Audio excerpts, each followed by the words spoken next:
session dédiée à la fois à l'alimentation avec Paul François, si il arrive à nous rejoindre, qui est un agriculteur qui a eu des soucis physiques de santé avec des pesticides, ce qui l'a amené à entamer des actions en justice contre Monsanto qui se sont bien déroulées au début et malheureusement la Cour de cassation a cassé le jugement, donc je pense qu'il repart de zéro. D'une part. Ensuite, comme intervenant, nous avons la chance d'avoir Nicolas Imbert avec nous, que vous connaissez déjà, qui était là à la session inaugurale, qui est directeur exécutif de Green Cross France, qui est une ONG que je présente à mon avis toujours mal, mais qui est multifacette, mais en tout cas qui est animée par l'envie de protéger l'environnement. Et enfin, nous avons la chance d'avoir quand même un médecin, un soignant, un professionnel de santé, en la personne de Mathieu Bordery, qui nous fait l'amitié d'être là avec nous, qui travaille, si je ne dis pas de bêtises, à Chinon.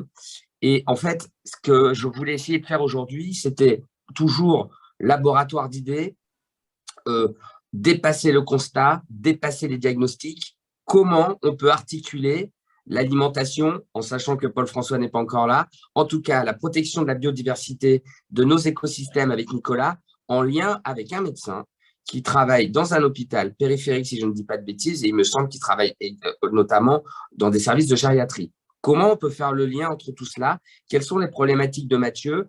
Quels sont les impératifs environnementaux, climatiques, les enjeux que Nicolas porte? Et comment on essaye d'articuler un petit peu ces deux items-là? Voilà, je vous laisse la parole. Peut-être que je vais commencer, je vais laisser Nicolas introduire, peut-être rapidement Nicolas, et peut-être que tu pourrais tendre des perches à Mathieu sur lesquelles lui, en tant que professionnel de santé, pourra essayer de rebondir, voilà, et puis créer le dialogue comme ça. On a 1 heure, à vous de jouer les amis. Vas-y Nicolas.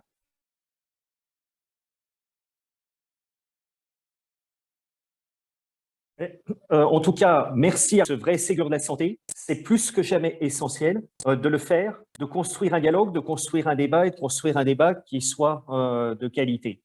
Green Cross, qui est l'organisation dont je parle, est une association qui a été créée par Mikhaïl Gorbatchev avec l'appui du commandant Cousteau en 1993, suite à Rio 92.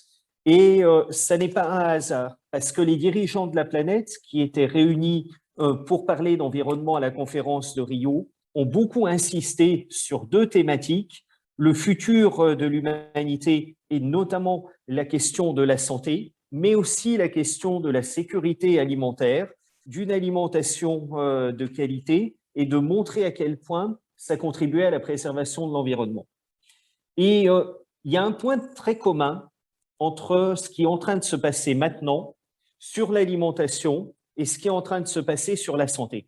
Si vous vous souvenez des acquis de la libération, pour les plus anciens d'entre nous, la santé comme l'alimentation étaient des acquis sociaux sur lesquels le général de Gaulle a reconstruit la France à l'issue de la Seconde Guerre mondiale, avec une fierté extrêmement forte et doctrinale du peuple français d'avoir la sécurité sociale, ce qu'on appelait un système de santé parmi les meilleurs au monde, et une agriculture dont on nous disait qu'elle allait nourrir la planète et qu'on considérait comme une des meilleures au monde. Il y a vraisemblablement eu, sans qu'on s'en rende trop compte, une lente érosion et un délitement assez fort. Et pour dire les choses d'une manière un petit peu provocatrice, en fait, on a dû s'enfermer dans la France d'Amélie Poulain, celle de nos certitudes, du Concorde, du Minitel et des centrales nucléaires, et ne pas voir à quel point le monde était en train de bouger autour de nous. Et en ce qui concerne l'alimentation, je vais faire un diagnostic peut-être un petit peu cherché, mais qui est celui qu'on constate tous les jours dans l'activité de notre association. Aujourd'hui, quand un Français veut manger des produits de bonne qualité, il va vraisemblablement acheter des produits bio, des produits sains, qui seront des produits qui vont être des produits importés ou qui vont être des produits venant de tout petits producteurs qu'il aura pris la peine d'identifier, d'aller chercher lui-même.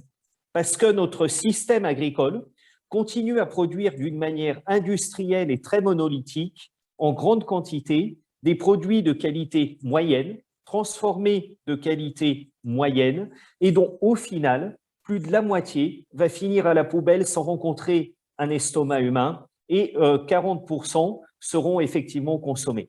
Donc on a vraiment les moyens de nourrir la planète, on surutilise nos sols, nos eaux et tous nos moyens de production, pour au final avoir plus d'un aliment sur deux qui finit à la poubelle. Et qu'est-ce que ça signifie et où nous sommes par rapport, j'allais dire, au reste des pays développés? La France est l'un des pays en Europe qui déroge le plus aux politiques européennes. C'est vrai sur le glyphosate, sur lequel on a demandé 10 ans de dérogation par rapport aux autres, ce qui veut dire qu'on a 10 ans de retard en termes d'innovation et de techniques agricoles. C'est vrai sur les grandes cultures, c'est vrai sur le bien-être animal. Donc au final, l'obstination française a lutté contre la transition agroécologique de l'alimentation. Et les marques françaises de l'agroalimentaire, qui peuvent être des Danone, des Fleury-Michon, mais aussi des Intermarchés et des Leclerc, quand il s'agit d'aller chercher le bien manger, ont dû construire leur propre label et produire avec des agriculteurs qui travaillaient avec eux sans être dans l'économie subventionnée. Et pendant ce temps, le reste des pays avec lesquels on a construit la politique agricole commune sont aujourd'hui en train de dire à la France, qui pourtant est à la présidence de l'Europe, que peut-être que cette obstination française est en train de mettre à mal la politique agricole commune et donc au final, eux se demandent si on doit être encore en situation de maintenir une politique agricole commune. Et après avoir fait cette première partie du constat qui était peut-être un petit peu noir, j'ai envie de vous poser la question et de revenir sur une note d'espoir qui est, est-ce que c'est inéluctable? Et là, je pense qu'il y a une grosse similitude entre la santé et l'alimentation. Et cette similitude, c'est que nous savons aujourd'hui construire les solutions. C'est une question de volonté politique, de où est-ce qu'on met les priorités. Mais au final, quand on passe du système dégradé dans lequel on est aujourd'hui à un système qui est celui auquel on aspire parce qu'il produit mieux de bien-être, de mieux vivre au quotidien et qu'il est intégrateur et qui permet à tous de s'y retrouver, les solutions ne coûteront à terme pas plus cher. Par contre, la différence, c'est qu'elles peuvent changer notre qualité de vie maintenant. De la même manière que quand on est en train de réduire le trafic automobile au cœur des villes, on n'est pas en train d'interdire en fait à 5 ou 10% d'obstinés de la voiture de rentrer dans les centres-villes, mais on est en train de redonner la qualité de vie en ville aux piétons, tout en anticipant 8000 décès anticipés par an dus à une mauvaise qualité de l'air pour la France selon les critères de l'OMS, qui ne seront plus là à partir de demain.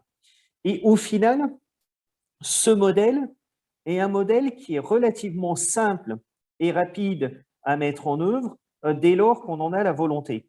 Et si vous le souhaitez, je peux partager quelques transparents avec vous.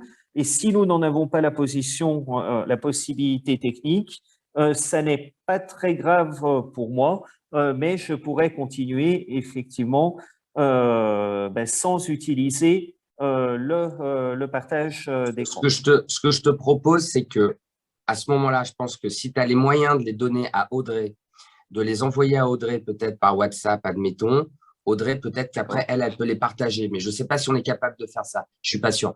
Écoute, Nicolas, c'est passionnant ce que tu dis. Juste avant de passer la parole à Mathieu, pour que tu vois, on fasse des interventions assez courtes et interactives, est-ce que tu serais capable? Tu sais, tu connais mon obsession pour le pragmatisme. Est-ce que tu serais capable de nous donner deux, trois… Tu parles de volonté politique et tu dis aussi que les solutions, on les a. Bon, Audrey me dit que techniquement, on est un peu juste pour les transparents. Nico, tu aurais dû nous dire avant. Bon, je ne crois pas qu'on va être capable de faire ça. Ou alors, envoie-les-moi dans WhatsApp. Envoie-les-moi dans WhatsApp et je vais essayer. Donc, Nicolas, tu les as sur ton WhatsApp et le fait de les projeter ou pas n'est pas grave. D'accord. Nicolas, tu dis qu'on a les solutions et puis tu dis aussi que c'est de la volonté politique. Est-ce que tu es capable de nous donner deux décisions de loi qui pourraient être prises demain et leur impact concret sur ce que tu viens de nous dire? Tu aurais deux exemples à me donner, à nous donner? Alors, je vais prendre un tout petit peu plus de deux exemples, mais j'en prends 5. Et les deux transparents que je voulais vous montrer, les as mis sur WhatsApp? que ils sont sur WhatsApp et je vais les mettre également sur le forum de discussion. Comme ça, on pourra y avoir accès les uns et les autres. Il semble que ce soit possible. Mais donc, tout ça pour dire qu'aujourd'hui… Oh bah attends, je tente un truc. Attends. OK. Attends, je tente un truc. Ah bah, je crois que je vais y arriver. Là, regarde. Oh la vache. Voilà. Magnifique. Et c'est moi qui dois baisser les documents. Donc, tu me dis si je les baisse ou pas. Ben là, donc c'est parfait. Et justement, j'allais parler des 5 règles d'or qui, comme par miracle, sont écrites sur le transparent. Mais la transition à l'agroécologie peut prendre entre 2 et 3 ans et D'accord. nécessite en fait d'utiliser le sol, l'eau, l'énergie et la vie végétale comme le monde animal, comme un creuset collectif sur lequel on multiplie les synergies au niveau territorial. C'est-à-dire que l'agriculteur est multi-activité, il est capable de transformer ses différents produits, il est responsable de ce qu'on appelle la qualité organoleptique des sols et la remaîtrise des qualités de l'eau sur son territoire. Et c'est aussi lui qui va avoir la possibilité de distribuer en circuit court aux consommateurs, avec des exploitations qui peuvent être petites ou grandes, mais qui sont entièrement axées sur une production diversifiée et sur un maintien d'une production de grande qualité. Alors, effectivement, ce qui va sortir à l'unité va être 1,5 à 2 fois plus cher. Mais vu que dans la filière en aval, on va pas jeter un aliment sur 2, mais qu'on utilisera entre 90 et 100% des aliments, ça ressort au même prix aux consommateurs qui décident de jouer le jeu d'une alimentation de type manger mieux, manger moins. Et encore, Nicolas, quand tu dis ça, tu n'obtiens pas compte du coût pharmacoéconomique potentiel dû à cette mesure de prévention sur l'impact de notre santé qui serait donc, entre guillemets, amélioré et qui donc, en fait, diminuerait les soins. Et donc là, il y a peut-être encore un gain de pharmacoéconomie, non? On a le droit de raisonner comme ça aussi. C'est exactement ça. C'est-à-dire qu'en amont, on a gagné le fait de distribuer des subventions inutiles ou dommageables à la biodiversité aux agriculteurs. Et en aval, on a un gain sur la pharmacoéconomie. On a aussi un gain très fort qui est lié à la meilleure sensation de bien-être en termes de consommation d'antidépresseurs ou d'arrêt maladie, etc. Et on augmente l'espérance de vie en bonne santé d'une population tout en générant des emplois locaux. Et ce modèle-là est tellement pas une utopie qu'aujourd'hui, il y a un programme qui va peut-être vous faire sourire, mais la Suisse a mis en place un programme d'agriculture paysanne avec des modèles très inspirés de l'agroécologie. Peut-être que quand Paul François nous rejoindra, il voudra réagir dessus parce que c'est des sujets qu'il connaît bien également, et qu'un agriculteur suisse, ça va peut-être vous choquer, mais il gagne entre 2 000 et 6 000 francs suisses par mois, là où un agriculteur français a souvent de la peine à dépasser les 5 à 600 euros par mois. Bon, bah écoute, merci pour cette introduction. Alors, si je veux arrêter… Oh là là, qu'est-ce que je suis facile en Zoom. Nicolas, mais tu as vu un peu les facilités de jeu, parce que là, j'apprends en direct. Nicolas, merci pour cette magnifique introduction. Moi, maintenant, je suis médecin. Je voudrais que notre copain médecin qui représente les professionnels de santé aujourd'hui, il s'exprime. Mathieu, est avec nous? Oui, Mathieu? oui, je suis là. Ouais, bah écoute, oui. Alors moi, Mathieu, j'ai envie de te dire, bon, écoute, maintenant, là, tu as les solutions pour bien nourrir tes patients. Bon, d'abord, pour bien manger toi, parce que c'est vrai que je ne sais pas comment ça se passe à l'hôpital de Chinon, mais globalement, et sans faire du bashing gratuit, c'est vrai que la nourriture dans les hôpitaux n'a pas réputation, et notamment celle des docteurs, enfin des soignants, n'a pas réputation d'être quand même le meilleur endroit. Qu'est-ce que toi, ça t'évoque, ce que Nico vient de nous présenter, en application, entre guillemets, directe ou indirecte, avec ton activité de professionnel de santé? Voilà, écoute, et puis nous, on est là pour échanger avec toi. Donc, si tes réponses, ce sont des questions à Nicolas, n'hésite pas. D'accord. Déjà, merci de m'inviter, parce que je pense que ce vrai Ségur, en tout cas, il y a tout un tas de sujets qui sont évoqués, et le fait d'échanger, je pense que c'est hyper important dans une société actuelle où on ne demande pas trop l'avis des gens, finalement. Alors, il y a deux choses. Alors, moi, c'est vrai que je devais parler un peu des ratios aussi en EHPAD. Alors, peut-être que je réussirai à faire un petit lien quand même avec ce problème d'alimentation. Je ne suis pas un spécialiste de l'alimentation, mais… On a un petit problème de réseau. Je t'entends pas. On a un petit problème de réseau. Je t'entends pas, Arnaud. Ouais. Alors, attends, qu'est-ce qui se passe? Qu'est-ce qui se passe? Alors, on a un petit problème de débit. Est-ce que tu m'entends? Moi, je t'entends là, oui. Bon, alors vas-y, tu peux reprendre. Donc, je disais que je ne suis pas un spécialiste de l'alimentation, mais c'est vrai que je travaille essentiellement en gériatrie. Alors, je voulais juste réagir sur ce qu'a dit mon prédécesseur sur le Nicolas, toi, tu entends bien Mathieu ou il n'y a que moi qui ai un problème de au connexion bout avec d'un Mathieu? système. J'entends Mathieu avec difficulté, Mathieu, on a un problème effectivement. de connexion. Mathieu, on a un petit problème de connexion. Est-ce que tu peux essayer d'avoir une meilleure connexion? On ne t'entend pas très bien. Alors, Mathieu, coupe ta vidéo et reprends. Coupe ta vidéo et reprends sans vidéo. Oui, moi, je vous entends. Ouais, mais nous c'est très coupé. Ce que tu peux faire, c'est couper la vidéo et juste voilà. Et tu peux réessayer. Ça y est. Vas-y, reprends. Donc, vous me redites si vous ne m'entendez pas. Donc, je voulais réagir sur le fait qu'il parlait, mon prédécesseur a parlé du fait qu'on arrivait au bout d'un système sur le plan alimentaire. Je pense qu'on peut faire un lien aussi avec notre système de santé, là où tout le monde est conscient qu'on arrive au bout d'un système et que si on ne fait pas quelque chose, malheureusement, l'avenir de prise en charge de nos patients, de nos malades, va être vraiment très dégradé.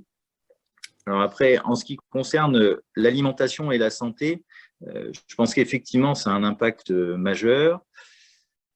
Moi, c'est vrai que je travaille en gériatrie et notamment, il m'arrive d'intervenir en EHPAD, donc un EHPAD hospitalier en long séjour. Et comme dans plein d'hôpitaux, comme tu le disais, la nourriture, c'est quand même pas l'excellence, hein. Et malheureusement, ça se dégrade de plus en plus. Pourquoi? Parce qu'on fait des choix économiques essentiellement qui font intervenir des groupements d'achat, des groupements sur l'alimentaire avec des aliments qui sont, je pense, de plus en plus déjà mauvais en goût, et puis je pense que les qualités nutritives sont pas extraordinaires.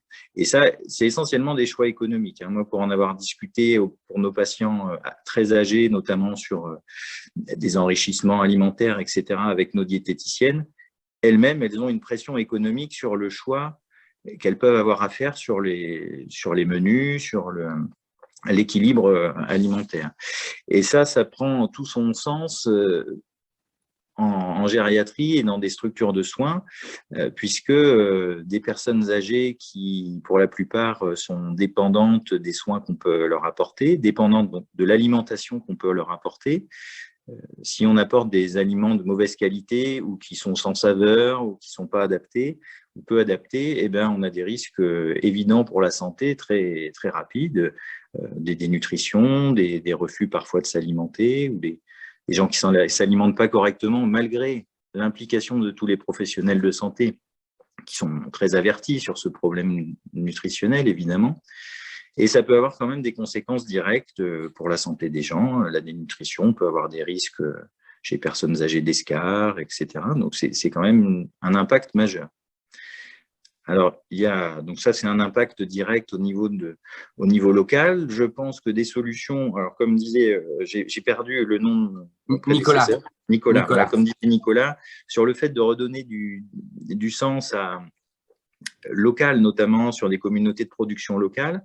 Je crois qu'il y a des choses qui sont tentées. Alors, nous, sur Chinon, une expérience locale où il a été évoqué la possibilité de faire une cuisine centrale pour les établissements publics de la communauté de communes, l'hôpital, les écoles, etc., avec des moyens de production locaux.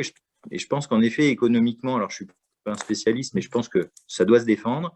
Et ce qui est certain, c'est qu'au niveau de l'alimentation de nos patients, de nos enfants, qui sont amenés, je l'espère pour eux aussi, à vieillir et à bien vieillir, à grandir déjà, mais ensuite à devenir des adultes et essayer de vieillir dans des bonnes conditions le plus longtemps possible. Ce point de l'alimentation est vraiment essentiel. Mathieu, pour vous relancer tous les deux, donc là, tu viens, tu as répondu, tu as anticipé. Oui, Myriam, Nicolas a deux profils parce que c'était pour projeter. Excusez-moi, je réponds à l'organisation en même temps. Mathieu et Nicolas. Donc, Mathieu, il dit, parce que voilà, moi, en fait, pour tout vous dire, avant la deuxième crise Covid, quand les restaurants, par exemple, étaient à l'arrêt, je ne comprenais pas pourquoi on ne demandait pas, par exemple, aux restaurateurs. Alors, on s'éloigne un tout petit peu du sujet, mais vous allez voir, la logique est la même. Je ne comprenais. D'ailleurs, au sein du collectif, on avait fait tout un truc sur Resto CED. Je ne comprenais pas pourquoi on ne demandait pas aux restaurateurs de continuer à bosser pour aller alimenter les hôpitaux et tous les établissements de santé, les écoles, des gens qui continuent à bosser. On l'a fait un peu, mais ça a été des choses tout à fait particulières. C'est-à-dire qu'il y a eu des petits accords avec des petits restaurants qui sont venus aider, etc. Bon.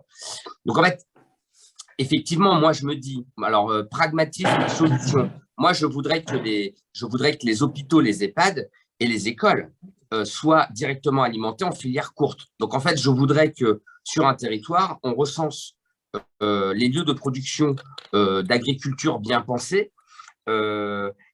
ou éco-responsables, et je ne vais pas plus loin parce que vous m'avez compris.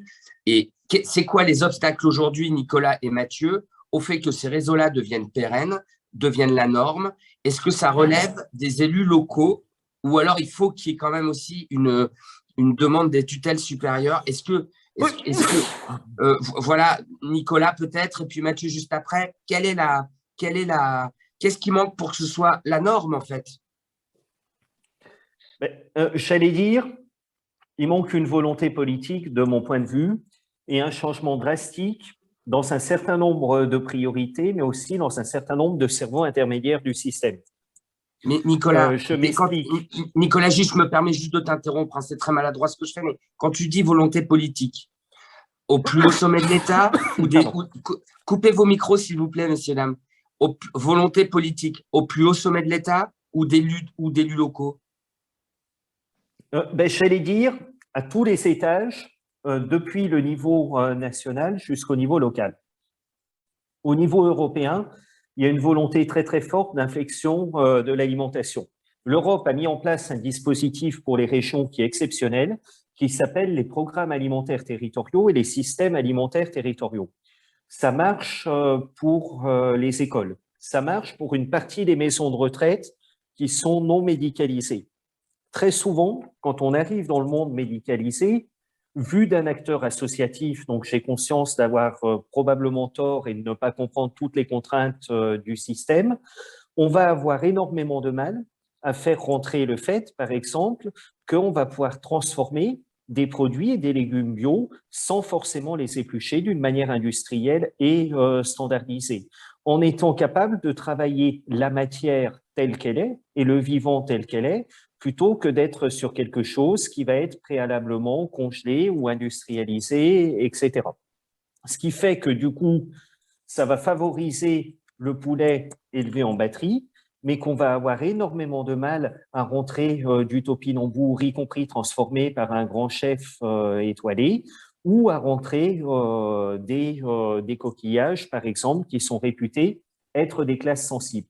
Et si on se donne la volonté de retravailler comme nos amis scandinaves ou comme ça se fait en Espagne, sur du vivant et sur du frais, peut-être en commençant par les maisons de retraite hospitalières et puis ensuite en passant aux hôpitaux et aux grosses machines, d'introduire une diversité alimentaire, de remobiliser aussi des chefs qui, dans les hôpitaux, sont peut-être aussi démoralisés que le personnel soignant et dont personne ne s'occupe réellement, en les mettant, par exemple, en connexion avec des chefs étoilés. Là, on peut arriver à faire quelque chose. Et je vois Christelle qui réagit sur la saisonnalité. C'est un des enjeux sur lequel on est quotidiennement confronté. C'est-à-dire qu'on a besoin d'avoir des alimentations de saison, en circuit court, et que très souvent, les ingénieurs restauration ne vont pas le permettre pour des critères qui n'ont plus lieu d'être aujourd'hui, et que donc on est capable maintenant de faire de la logistique d'une manière complètement optimisée, mais j'allais dire, ça marche partout, sauf dans l'hôpital. Ça n'est pas encore rentré, mais c'est à l'esprit du quotidien. Nicolas, je te réponds tout en posant la question à Mathieu pour que Mathieu réponde.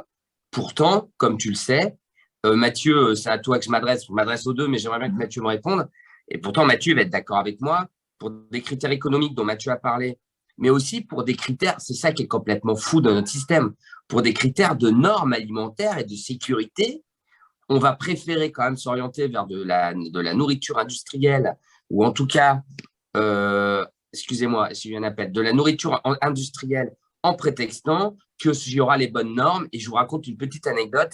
Dans mon établissement de santé, pendant la crise Covid, tout au début, on n'avait plus de buffet de fruits, ni de crudités, parce que tu comprends, on ne pouvait pas sécuriser les fruits et les crudités. Et donc, en fait, ce qui est absolument génial, c'est que comment Mathieu pourrait, Nicolas, comment Mathieu pourrait, au sein de son hôpital, s'opposer à ça, ce qu'on va lui dire. Mais enfin, docteur Borderie, vous savez bien que pour alimenter tout le monde, il faut qu'on ait des normes de sécurité. Qu'est-ce qu'il peut dire? Voilà, je te passe la parole, Mathieu. Comment tu vas négocier ça avec ta direction? Parce qu'en fait, Nicolas, lui, il nous dit qu'avec ces filières-là, on peut aussi sécuriser.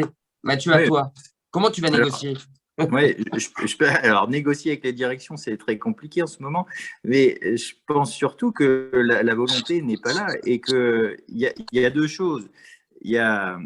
Pour mettre en place ces choses-là dans les établissements, il faut du monde. Et actuellement, ce qui coûte cher à l'hôpital, c'est le personnel. Et le personnel des cuisines fait partie du personnel hospitalier. Et dans l'établissement dans lequel je travaille, je pense qu'ils ont perdu 50% en nombre de personnel en 10 ans. C'est-à-dire qu'en effet, c'est très difficile de mettre en place on parlait de légumes frais, etc. Ça prend du temps humain, bien sûr, de faire ça. Je pense qu'à terme, le calcul n'est pas bon, puisque à terme, je pense que ça serait économiquement en effet viable et beaucoup plus intéressant, avec moins de pertes, moins de gâchis, moins de problèmes nutritionnels, avec moins de conséquences pour la santé et pour les soins des patients derrière. Mais comme dans tout ce qu'on fait actuellement, et notamment à l'hôpital, on réfléchit à court terme.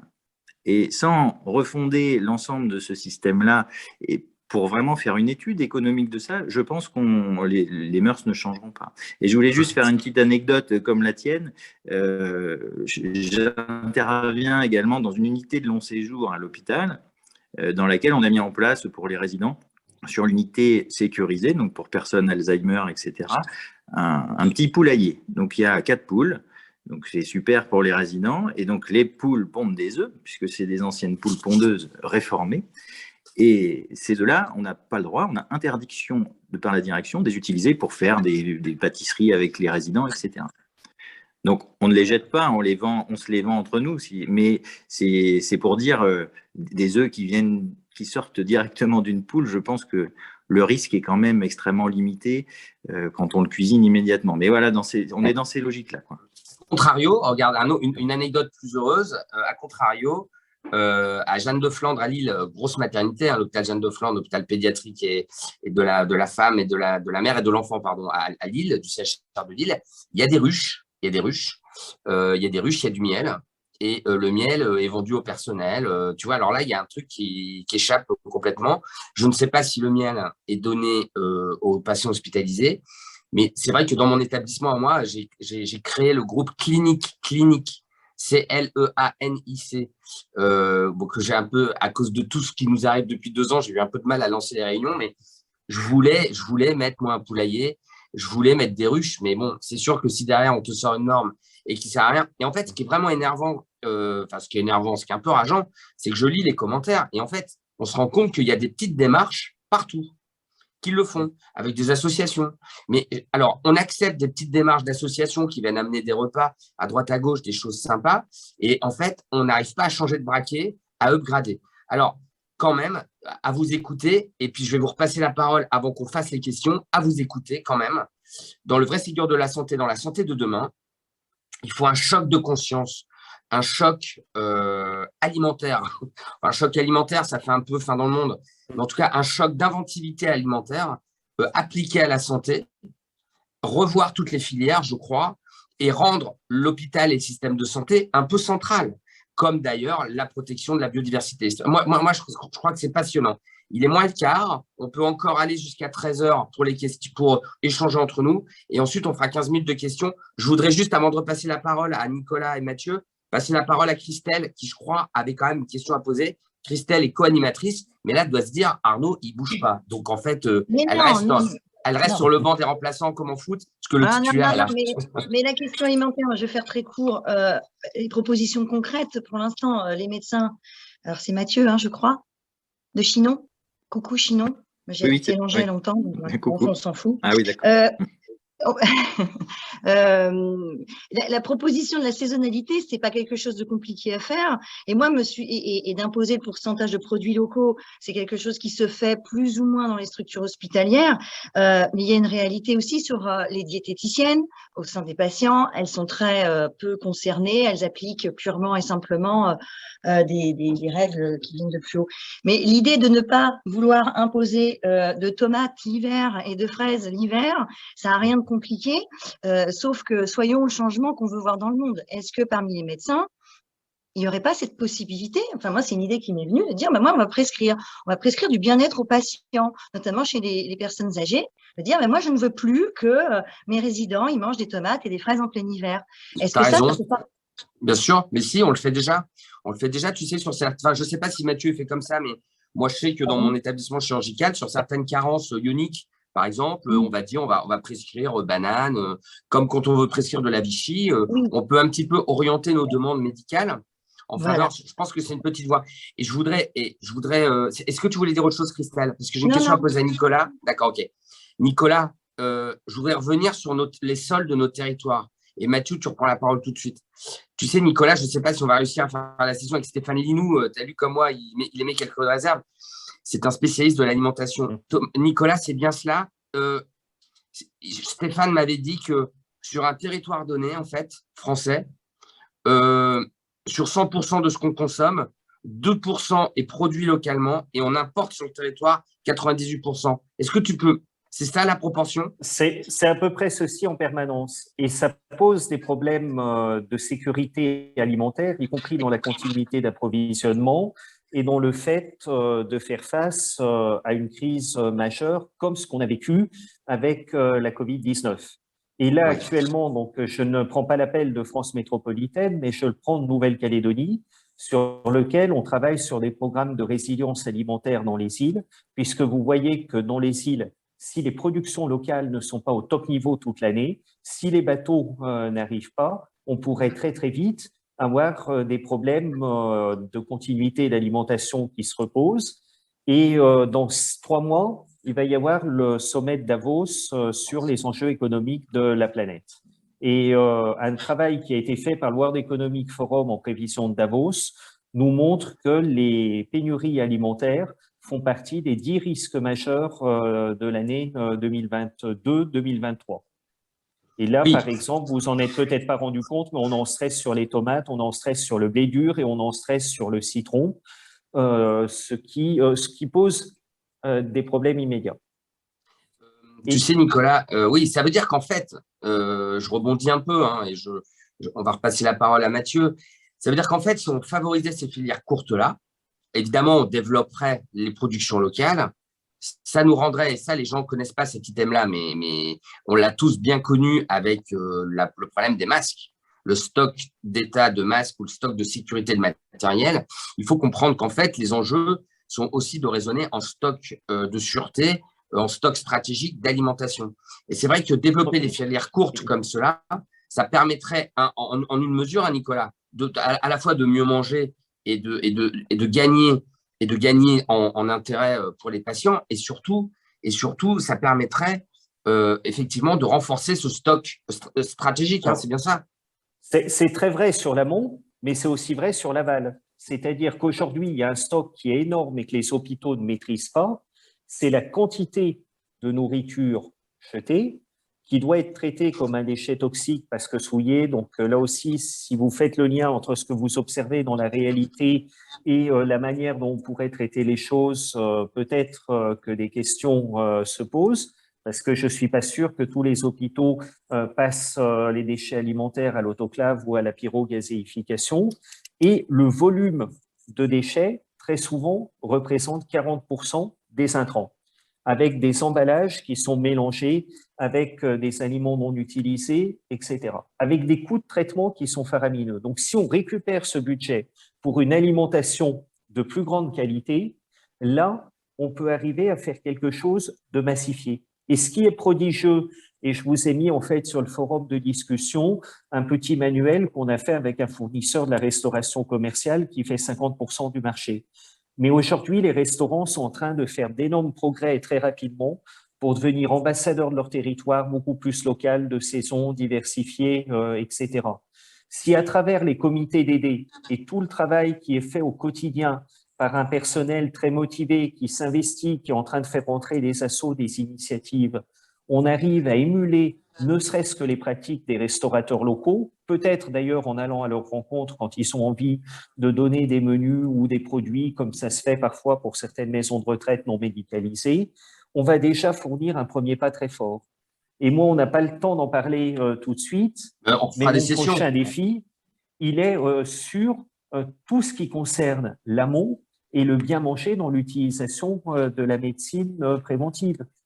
Combien de soignants sont formés ou vivent dans leur pratique le travail qui permet d'avoir une alimentation saine et diversifiée, de lutter contre l'obésité, de lutter également contre un certain nombre de maladies chroniques et par exemple de sortir de notre dépendance au glyphosate ou d'un certain nombre de problèmes d'anémie qui se posent, comme tu le disais tout à l'heure, par une mauvaise alimentation en amont ou le fait d'avoir fait l'impasse sur des fruits frais, sur des petits poissons gras ou sur je ne sais quoi.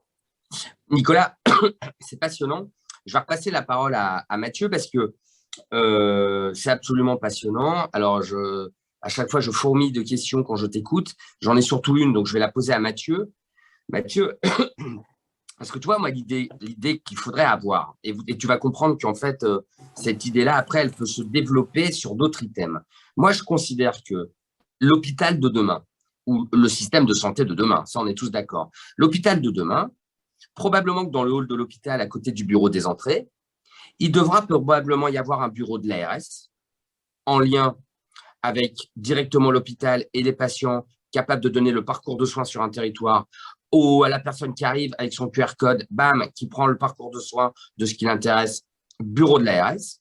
Moi, je pense qu'il devrait y avoir également un bureau, je ne sais pas comment on pourrait appeler ça, un bureau territoire à alimentation. C'est-à-dire que quand on arrive dans le hall de l'hôpital, on aura des représentants qui nous disent où sont les bonnes filières du territoire, comment il nourrit l'hôpital, comment, en fait, l'hôpital devient terrain de stage pour des écoliers qui viendraient regarder comment, en fait, on va dans une agriculture raisonnée en lien avec l'hôpital, faire de la prévention, de la bonne alimentation. Enfin, voilà, on pourrait imaginer. Et donc là, il y a l'item éducation avec la prévention. Est-ce que ça, Mathieu, tu penses qu'on en est très loin? Moi, je crois qu'on n'en est pas loin. On a des librairies, je vais pas faire la réponse à ta place, hein. Mais en fait, dans le hall d'un hôpital, on a un distributeur de café, on a un distributeur. Il faut quand même savoir qu'on a des distributeurs aujourd'hui de M&M's, de Bounty, de Twix, dans tous les hôpitaux, hein. On a des distributeurs de trucs sucrés. Mathieu, comment faire pour qu'à Chinon, on mette à l'entrée de l'hôpital un distributeur de fruits, un distributeur de poulet et d'escalopes qui viennent du fournisseur du coin? Vas-y Mathieu, à toi de jouer. Est-ce que ça te semble réalisable, ça? Alors, je ne sais pas si on peut… Alors, déjà, avant de peut-être de faire ces distributeurs de produits un petit peu plus identifiés comme étant bons pour la santé, je pense qu'en effet, il faut mettre le paquet sur l'information, sur la prévention. Et ça, on est très mauvais en France actuellement. Alors, j'espère que ça va changer. Ça rentre un petit peu dans les mœurs de parler de la prévention en santé. Et ça passe évidemment par une alimentation saine et équilibrée. Mais je pense que certes, ce genre de choses pourrait être envisageable, mais il faudrait aussi prendre conscience de l'alimentation qui est servie tous les jours aux patients, aux résidents. Alors, c'est vrai qu'il y a des déchets énormes, hein, qui sont actuellement, que je ne sais pas si c'est une question de volonté, de capacité ou pas, ou de normes qui peuvent peut-être évoluer. On a du mal à redistribuer ces denrées alimentaires qui peuvent se perdre. Mais je pense que c'est faisable. Alors, je crois, à mon avis, un des leviers pour tout ça, puisque l'hôpital, c'est difficile à faire bouger, un des leviers, je pense, devra passer par les élus de territoire qui sont quand même beaucoup plus proches de ce qui se fait sur leur commune, sur leur communauté de communes, là où un hôpital est implanté ou une maison de retraite. Et puis, je crois aussi qu'il faut absolument que les usagers du soin puissent être partie prenante dans ce qu'ils veulent aussi pour leur hôpital du futur, et notamment par le biais de l'alimentation, avec une information. Le problème, c'est que c'est un petit peu opaque actuellement. Hein. Les patients, les familles ne savent pas en rentrant à l'hôpital qu'est-ce qu'ils vont manger, si ce n'est que tout le monde dit oh, bah, je vais à l'hôpital, de toute façon, la bouffe, ça va être affreux. Mais ça, je pense qu'il faut le changer. Et s'il faut le changer, c'est probablement par le biais des élus locaux, du territoire et des usagers du soin. Tu sais que, alors, faut faire attention à ce qu'on dit, parce que tu vois, la nourriture dans les hôpitaux, il y a des gens, c'est les seuls repas équilibrés qu'ils ont de leur vie. La grande précarité, hein, tu es d'accord avec moi, il y a bien sûr. Non, je disais ça, c'est juste. Non, mais je suis d'accord avec toi. Mais cependant, je rebondis sur ce que tu dis. Effectivement, mince, je suis un peu fatigué, j'ai perdu le fil. Je rebondis sur ce que tu dis, j'ai perdu le fil. Je voulais te dire autre chose. Figure-toi que oui, tu parlais des élus de terrain. Oui, c'est ça, ce que je voulais te dire. Là où je suis d'accord avec toi pour les élus de terrain et les volontés territoriales. Je ne sais pas si tu connais, Mathieu, l'hôpital de Valenciennes, qui est très avant-gardiste en termes de gouvernance, par exemple, et de schéma économique, d'organisation interne de l'hôpital. C'est un peu un modèle en France, un très, très gros centre hospitalier général qui est plus grand que certains CHU.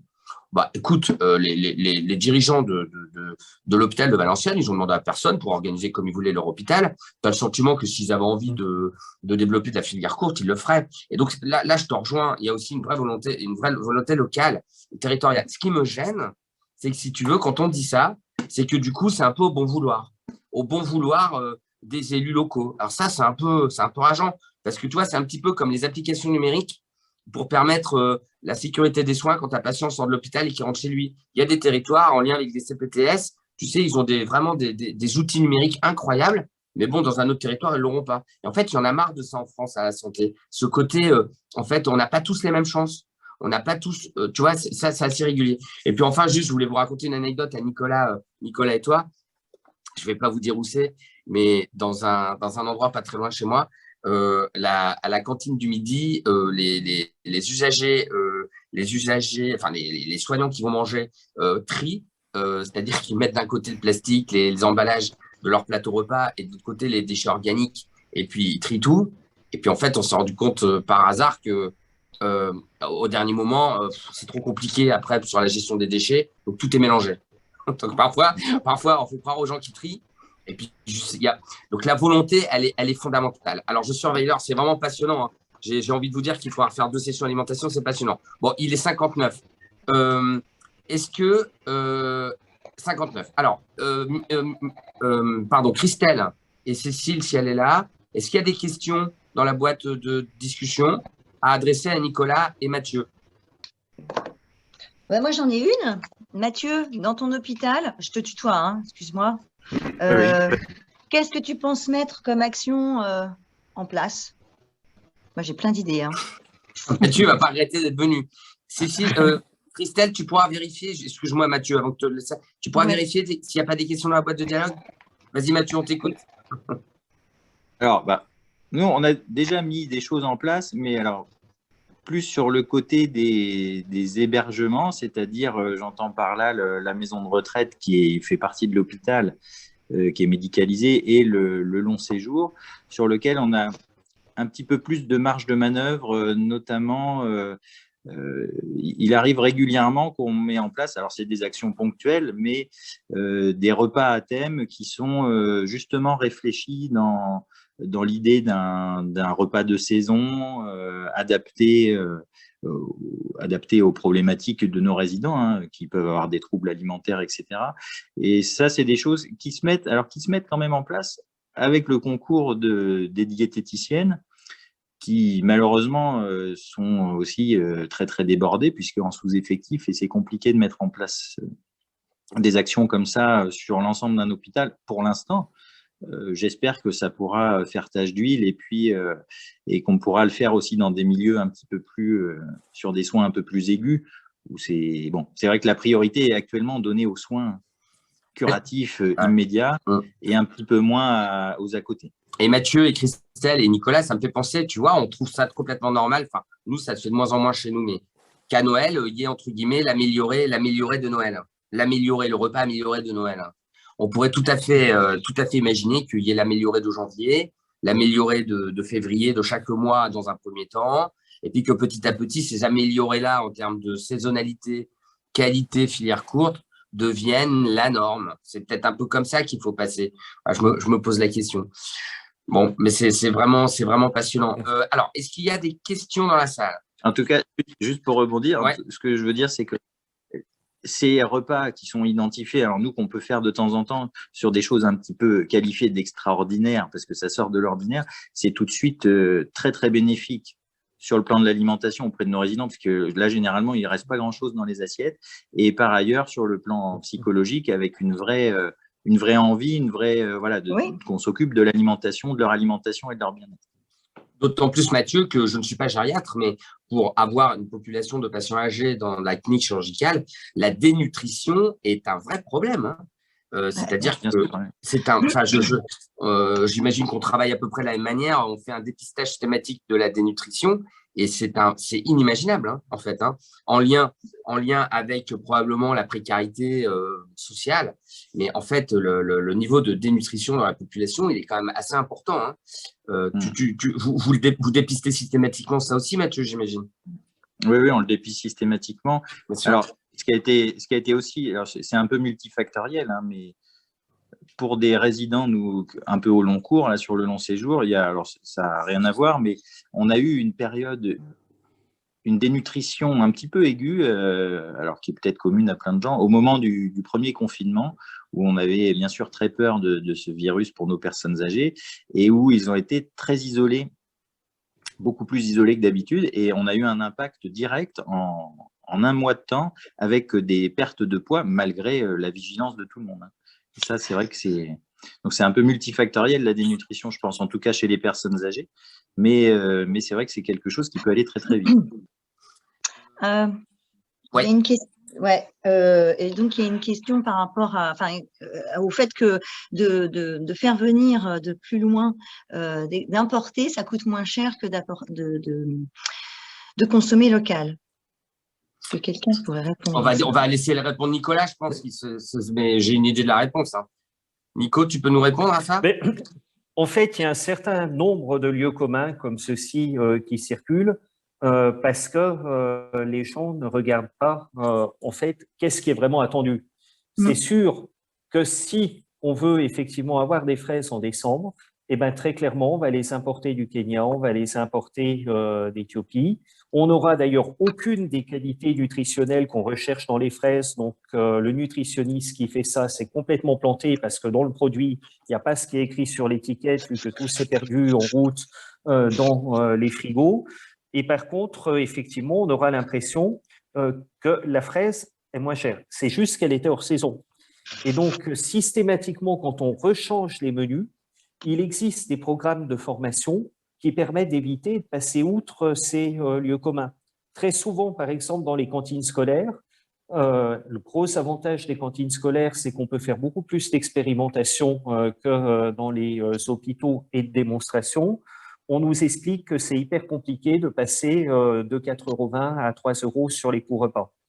Il y a un moment où, personnellement, j'en ai eu marre d'attendre ça. Donc, avec des chefs étoilés, on a fait un repas qu'on a servi au moment d'un festival en Bretagne à 8000 personnes, à 90 centimes d'euros de coût matière.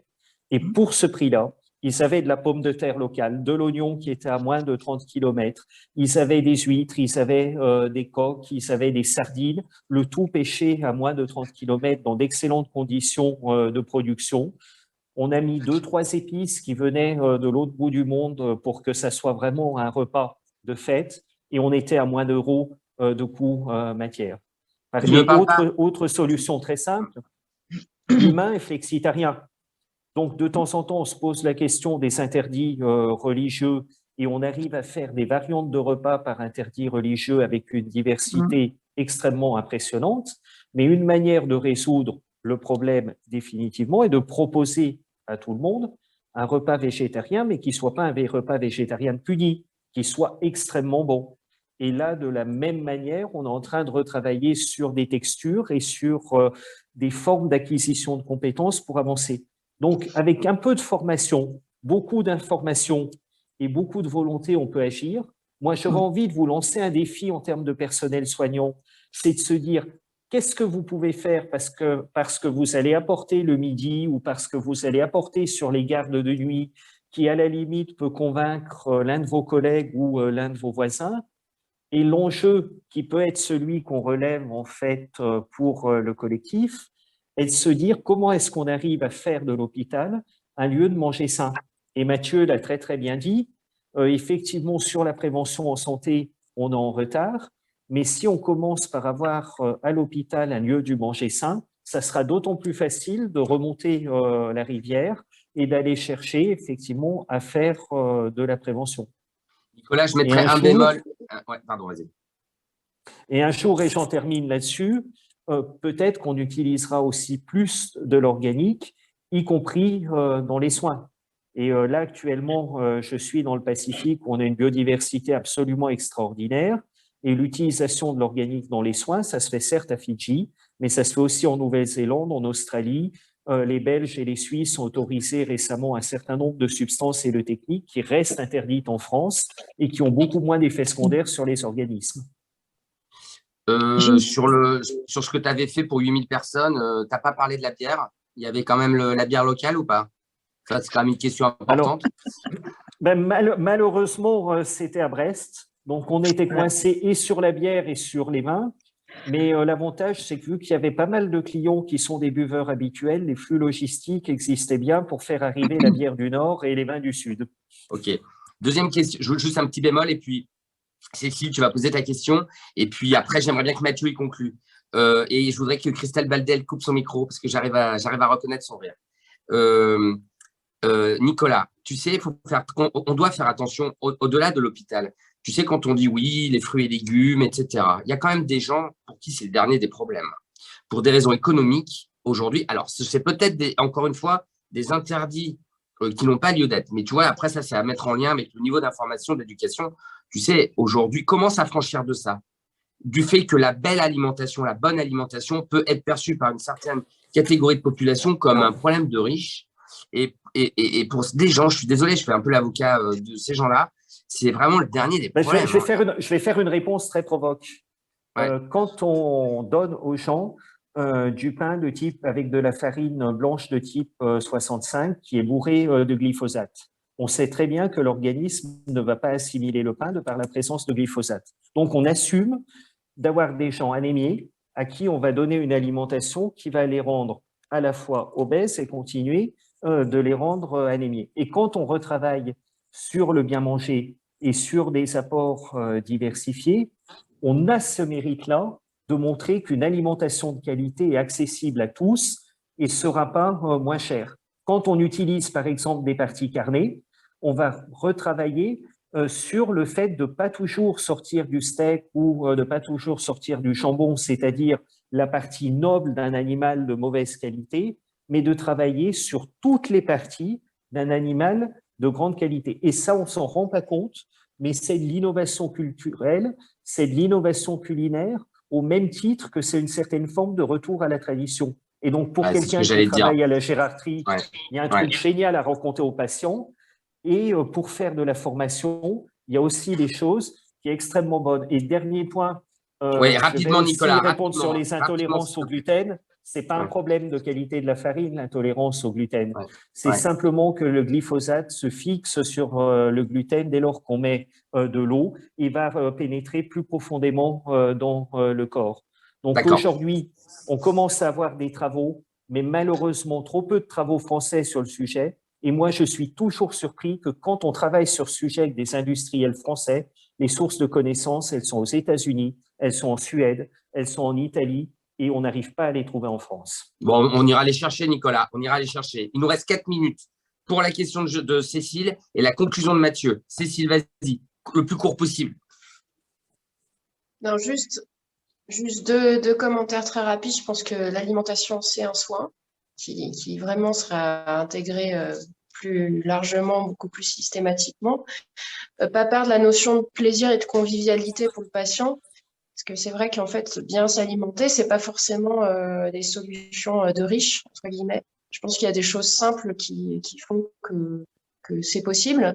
Et juste, j'ai listé 2 autres questions. C'était est-ce qu'il ne faudrait pas introduire un pourcentage d'alimentation biologique ou de circuits courts notamment dans les repas hospitaliers, et puis la notion de nutrition comme un droit de la personne âgée. Voilà, c'était les questions qui étaient listées. Alors, Christelle, vite, pour que oui, Mathieu puisse justement, conclure. la notion de nutrition qui serait inscrite dans le droit aux soins, dans la charte du patient hospitalisé, c'est juste pour rebondir. Voilà, et c'est une excellente proposition. Ouais, voilà, pas que de la personne âgée. Mathieu, on t'écoute pour la réponse aux questions, la conclusion et la synthèse. Bon, la synthèse, ça va être difficile en très peu de temps. Non, je m'occupe de la synthèse, t'inquiète. Je pense qu'en effet, le fait d'intégrer l'alimentation à part entière dans le droit au patient, en tout cas dans l'ensemble des soins qui peuvent lui être apportés dans un lieu où il est censé être soigné, où on est censé s'occuper de lui, je pense qu'en effet, c'est une piste, en tout cas pour formaliser les choses.